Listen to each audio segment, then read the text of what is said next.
Laudetur Jésus Christus, Saint-Père Laudetur. Mes frères et sœurs, j'aimerais vous parler aujourd'hui de la mortification de l'esprit et de la volonté. Premier point, mortifiez votre esprit en lui interdisant toutes les vaines imaginations, toutes les pensées inutiles ou étrangères qui font perdre le temps, dissipent l'âme, dégoûtent du travail et des choses sérieuses. 2. Toute pensée de tristesse et d'inquiétude doit être bannie de votre esprit. Les soucis de tout ce qui pourra dans la suite vous arriver ne doivent nullement vous préoccuper. Quant aux pensées mauvaises qui vous tracassent malgré vous, vous devez en les rejetant vous en faire un sujet de patience. Étant involontaires, elles ne seront pour vous qu'une occasion de mérite. 3. Évitez l'entêtement dans vos idées, l'opiniâtreté dans vos sentiments. Laissez volontiers prévaloir le jugement des autres, à moins qu'il ne s'agisse des matières où vous avez le devoir de vous prononcer et de parler. 4. Mortifiez l'organe naturel de votre esprit, c'est-à-dire la langue. Exercez-vous volontiers au silence, soit que votre règle vous le prescrive, soit que vous vous l'imposiez spontanément. 5. Aimez mieux écouter les autres que de parler vous-même. Cependant, parlez à propos, évitant également comme excès les trop parler qui empêchent les autres de dire leurs pensées et le parler trop peu qui dénote une insouciance blessante pour ce qu'ils vous disent. 6. N'interrompez jamais celui qui parle et ne prévenez pas par une réponse précipitée celui qui vous interroge. 7.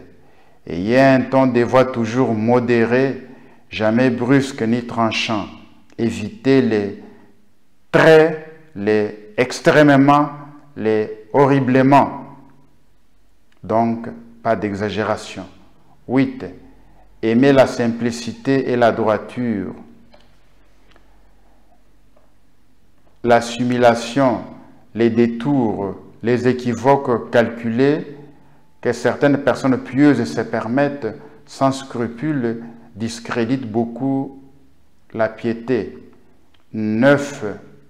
Abstenez-vous soigneusement de toute parole grossière, triviale ou même oiseuse, car notre Seigneur nous avertit qu'il en demandera compte au jour du jugement. 10. Par-dessus tout, mortifiez votre volonté. C'est le point décisif. Pliez-la constamment à ce que vous savez être le bon plaisir de Dieu et l'ordre de la providence, sans tenir aucun compte ni de vos goûts, ni de vos aversions.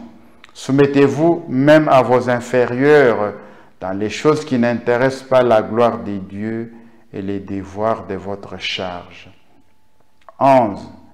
Regardez la moindre désobéissance aux ordres ou même aux désirs de vos supérieurs comme s'adressant à Dieu. 12. Souvenez-vous que vous pratiquerez la plus grande de toutes les mortifications lorsque vous aimerez être humilié et que vous aurez l'obéissance la plus parfaite envers ceux à qui Dieu veut que vous vous soumettiez. 13. Aimez être oublié, à n'être compté pour rien.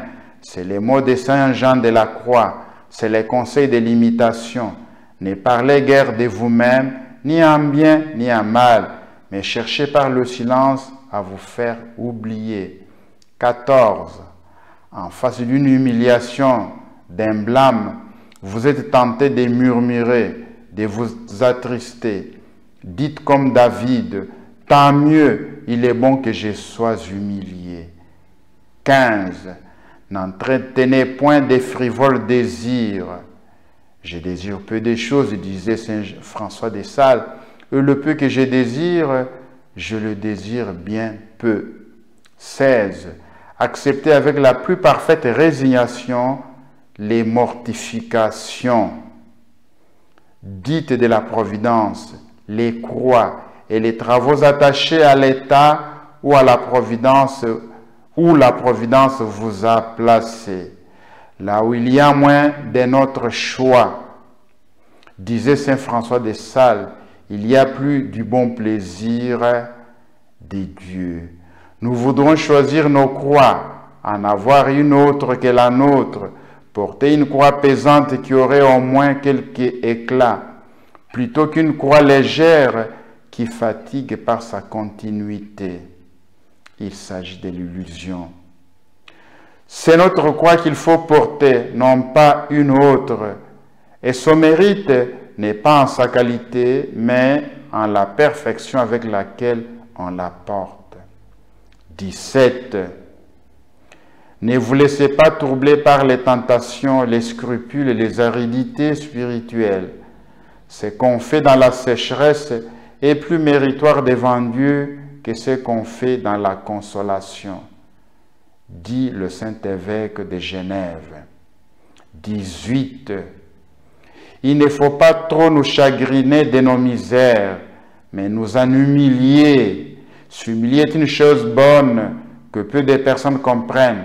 S'inquiéter et se dépiter est une chose que tout le monde connaît et qui est mauvaise, parce que dans cette espèce d'inquiétude et de dépit, l'amour-propre a toujours la plus grande part.